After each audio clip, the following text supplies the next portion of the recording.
بسم اللہ الرحمن الرحیم۔ شیخ سعدی رحمۃ اللہ علیہ فرماتے ہیں، حضور علیہ السلام کے دوران اقدس میں بنی طے قبیلے نے جب اسلام قبول نہ کیا تو آپ نے ان سے جہاد کرنے کا حکم دیا۔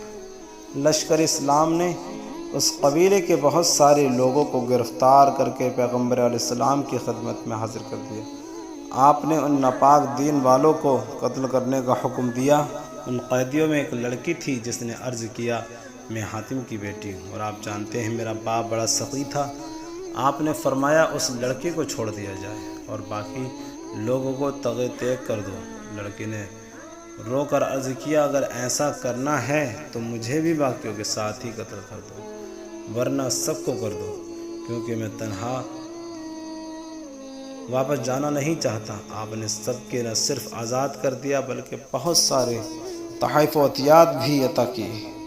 دین اسلام کتنا پاکیزہ دین ہے جو نہ صرف کمال والوں کی حفاظت کرتا ہے بلکہ ان کی نسلوں کا بھی تحفظ کرتا ہے کہ ایک سخی کی بیوی کی سفارش پر پورے قبیلے کو معافی عطا ہو گئی۔ علامہ اقبال اس وقت کو اپنے رنگ میں بیان کیا ہے، صرف لڑکی قید و بے پردہ ہو کر حاضر ہوئی تو آپ نے مزمل کی چادر اور اس کے سر پہ ڈال دی اور دنیا کو بتا دیا کہ میں جیسے اپنی بیٹی فاطمہ الزہرا کا سر ننگا نہیں دیکھ سکتا، اس طرح کسی کی بیٹی کا بے پردہ ہونا بھی مجھے گوارا نہیں۔